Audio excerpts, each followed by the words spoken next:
السلام علیکم، Fauzia horror story میں آپ سبھی کو خوش آمدید۔ اگر آپ چاہتے ہیں کہ ہارر سٹوری سنیں تو اس کے لیے میرے چینل کو آپ نے سبسکرائب کرنا ہوگا، تو جلدی سے سبسکرائب کر لیں۔ آپ کا زیادہ ٹائم ضائع نہیں کروں گی، بڑھوں گی کہانی کی طرف۔ اور آج کی کہانی کا نام ہے دسمبر کی ایک سرد رات کا خوفناک واقعہ۔ دسمبر کی ایک سرد رات تھی، ایسی رات جو انسان کے دل کو عجیب سی گھبراہٹ سے بھر دیتی ہے۔ ہر طرف دھند چھائی ہوئی تھی اور سڑک پر صرف ہوا کے تیز جھونکوں کی آواز سنائی دے رہی تھی۔ رشید، جو کہ ایک ماہر ٹرک ڈرائیور تھا، اپنا سامان کراچی سے اسلام آباد لے جا رہا تھا۔ راستہ لمبا اور دشوار تھا، لیکن رشید نے اپنی زندگی میں کئی ایسے سفر کیے تھے۔ رشید کے ساتھ اس کا جگری دوست اور ہیلپر جمیل بھی تھا۔ دونوں نے سفر کا آغاز شام کے وقت کیا تھا۔ وہ رات تک ایک سنسان علاقے میں پہنچ گئے تھے۔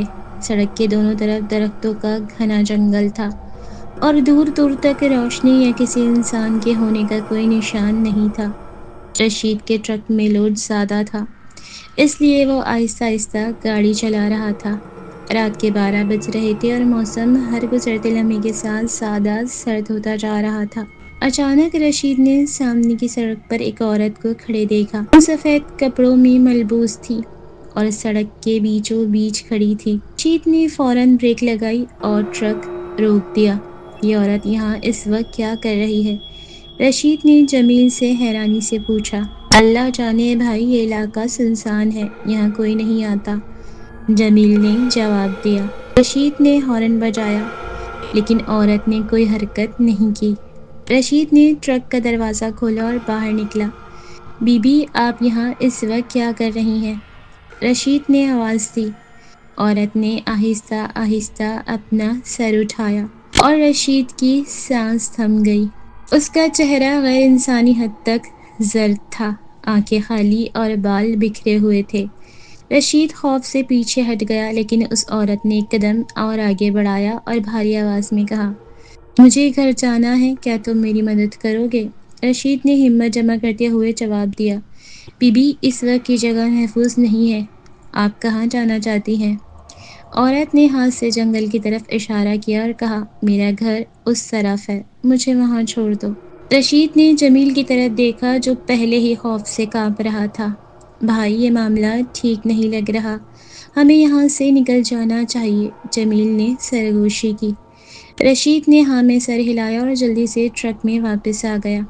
اس نے ٹرک کا انجن اسٹارٹ کیا، لیکن جیسے ہی وہ آگے بڑھنے لگا، عورت اچانک ٹرک کے سامنے آ گئی۔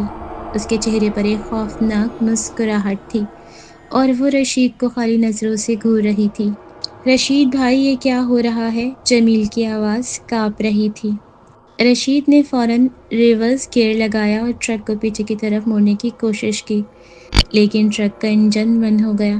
اس سے پہلے کہ وہ دوبارہ انجن اسٹارٹ کرتا، عورت ٹرک کے بونٹ پر چڑھ گئی۔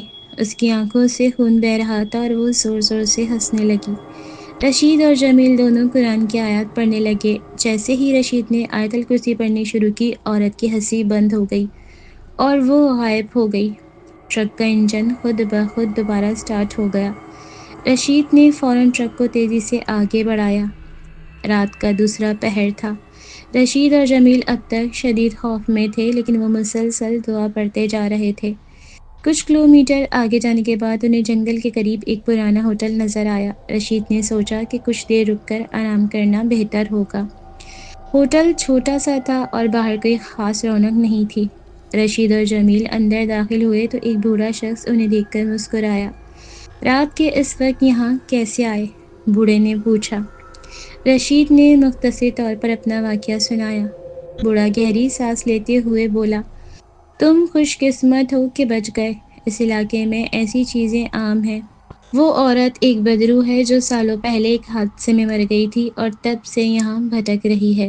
یہ سن کر رشید اور جمیل کے رونگٹے کھڑے ہو گئے۔ بوڑھے نے انہیں کچھ کھانے کو دیا اور دعا کرنے کا مشورہ دیا۔ رشید نے بوڑھے کا شکریہ ادا کیا اور باقی سفر کے لیے دعا مانگی۔ ہوٹل سے نکلنے کے بعد رشید اور جمیل کو ایسا محسوس ہو رہا تھا کہ اب راستہ محفوظ ہوگا، لیکن یہ ان کی خام خیالی تھی۔ جیسے ہی وہ جنگل کے آخری حصے میں پہنچے، ٹرک اچانک جھٹکے لینے لگا۔